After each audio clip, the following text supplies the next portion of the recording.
Jinteressawni aktar iċ-ċifri ta' dawk li qed ibatu u li l-gvern mhux jgħinhom. Minnaħa l-oħra għandna Prim Ministru li mhux sensittiv fost l-oħrajn lejn 11,000 persuna li spiċċaw bla xogħol għalkemm qed jgħid li jerġajna lura n-normal.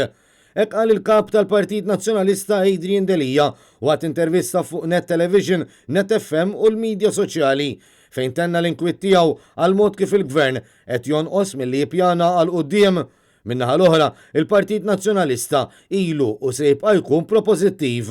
Jien irrid nitkellem fuq kull familja, kull individu, kull persuna li qed bagħti li qed issofri, illi qed taħseb u tewden il-ġimgħa d-dieħla, l-aħħar tax-xahar, ix-xahar li ġej, l-edukazzjoni tat-tfal, is-saħħa tal-familja tagħhom, l-opportunitajiet, l-istil ta' ħajja tagħhom, id-diċenza li kull persuna jkollu saqaf fuq rasu, illi kollu ix-xogħol impjeg il-ġob illi jkun garantit. Illi inti qed tgħix f'pajjiż li għaddej minn diffikultajiet imma ma titħallix waħdek. Adrian Delija staqsek il-gvern ta' Roberta Bela u x'kapaċi jgħid fejn se investi fil-futur biex isaħħaħ l-ekonomija għax hu fatt magħruf għal kulħadd li l-aktar ħaġa li tinkwieta lin-negozjanti hi l-inċertezza.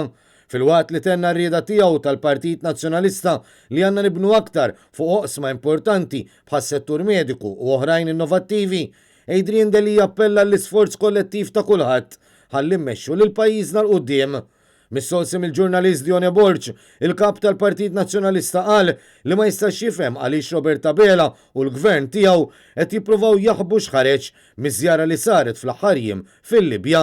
Kif jista' jkun illi waħda mill-ikbar sfidi li għandu pajjiżna u għandha l-Ewropa, li għandha d-dinja, li hija l-immigrazzjoni, illi ġej is-sajf, illi hemm mijiet teluf fuq il-frontiera ta' tramuntana tal-Afrika.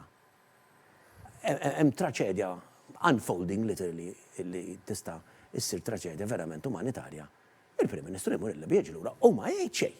Adrian Delija rrefera wkoll għal weda li kien għamel Roberta Bela li jgħid se jagħmel bil-kuntratt ma' Vitals Global Healthcare la darba tgħaddi l-pandemija tal-coronavirus.